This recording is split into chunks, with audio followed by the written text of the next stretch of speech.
আজকে মূলত আমরা স্টেট ফুড ডিমান্ড কমিটি থেকে দুইজন ক্যান্ডিডেট ডিক্লেয়ার করছি।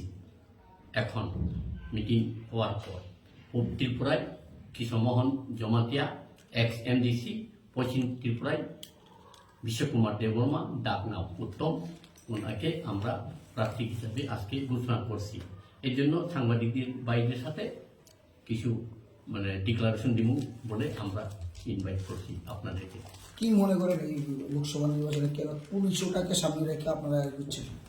আমরা তো আমাদের মেন ডিমান্ড হলো স্টেট ফুড TTADC কে বেস করে। আগে থেকে আমিও IPAP জেনারেল সেক্রেটারি ছিলাম, 9 থেকে আমরা সেই দাবি আমি করে আসছিলাম NC দেববর্মার সাথে, কিন্তু উনি পাবলিককে ঢুকা দেওয়ার ফলে আমি 2016 প্রতিবাদী হয়ে উঠেছিলাম।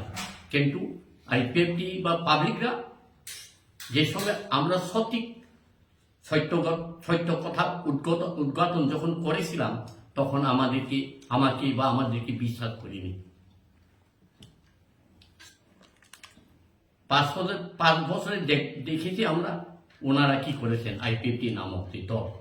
এবং আবার মহারাজা প্রদ্যুৎ কিশোর দেববর্মার নেতৃত্বে ত্রিপুরা মঠা 2021 গঠিত হয়েছিল গ্রেটার ত্রিপুরা ল্যান্ড নামে, এবং এডিসিতে পাওয়ারও উনি তার দল কায়েম করেছিল এবং বিধানসভায় 13টা আসন পেয়েছিল।